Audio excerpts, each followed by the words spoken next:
નમસ્કાર, spark today ન્યૂઝમાં આપનું સ્વાગત છે। વડોદરામાં જે પૂરની પરિસ્થિતિ સર્જાઈ ત્યારબાદ જે ભયજનક આમ કહેવાય છે કે જોવા તેવા દ્રશ્યો નથી। આ પરિસ્થિતિ આપ જુઓ કે જે પ્રકારે લોકોના ઘરમાં જે પાણી ઘૂસી ગયા હતા। ફતેગંજ વિસ્તારની જો વાત કરીએ તો તમામ લોકોના ઘરોમાં આ પાણી ઘૂસી ગયા હતા અને જે પરિસ્થિતિ આપ જુઓ કે જ્યાં જુઓ ત્યાં પાણી ભરાઈ ચૂક્યા હતા। લોકોને અત્યારે એટલું નુકસાન વેઠવાનો વારો આવ્યો છે કે કહી શકાય તેમ નથી। આ દ્રશ્યો વડોદરા શહેરના તમામ લોકો કહી રહ્યા છે અને જે પ્રકારે પરિસ્થિતિ સર્જાઈ છે, દરેક ઘરોમાં એક એક માળ સુધીના પાણી હતા। ત્યારે હવે આ જે પરિસ્થિતિ જુઓ કે જોવાય તેમ નથી। લોકો હવે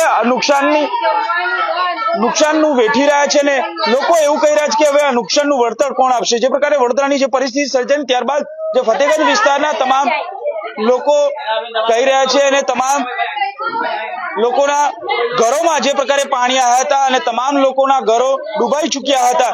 અત્યારે જે પરિસ્થિતિ સર્જાઈ, લોકો હવે તેનું વળતર માંગી રહ્યા છે, કારણ કે જે પ્રકારે પરિસ્થિતિ વડોદરા શહેરની જે સર્જાઈ હજુ પણ લોકો હવે લોકો સાફ કરી રહ્યા છે।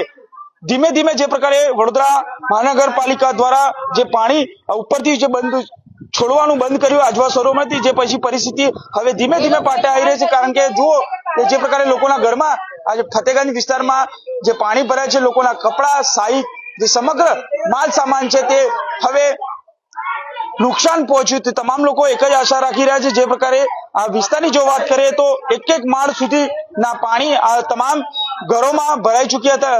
જે પરિસ્થિતિ જે નિર્માણ થયો છે પૂર બાદ, જે પરિસ્થિતિ તમામ લોકો અહીંયા હવે નુકસાનનું વળતર માંગી રહ્યા છે, કારણ કે તેઓ પણ વેરો દર વર્ષે તેઓ ભરી રહ્યા છે। પરંતુ હવે જયારે આ પૂરની પરિસ્થિતિ સર્જાઈ ત્યારબાદનું આ નુકસાન વેઠવાનો જે વારો આવ્યો છે વડોદરા શહેરના લોકોને, લોકો હવે આશા અને અપેક્ષા રાખી રહ્યા છે કે તંત્ર, સરકાર અમને મદદ કરે। કે જે પ્રકારે જે પરિસ્થિતિ સર્જાઈ અને ત્યારબાદ હવે લોકો આ પોતાના ઘર સાફ સફાઈ કરી રહ્યા છે। બેન, શું કહેશો, શું પરિસ્થિતિ હતી? સર, મેં છે ને વિધવા છું અને 2-3 દિવસથી ઉપર પાણી ભરાયું। અહીંયા એટલું બધું નુકસાન થયું પણ કોઈ પણ સર જોવા આવ્યું જ નથી। ફોન કર્યા, કોઈ ફોન નહીં ઉઠાયા, કોઈ આ ગલીમાં આવ્યું જ નથી ને 2 દિવસ અમે ભૂખ્યા તરસ્યા જ રહ્યા। કોઈ ને વોટ માટે બધા આવે છે। શું પરિસ્થિતિ શું હતી?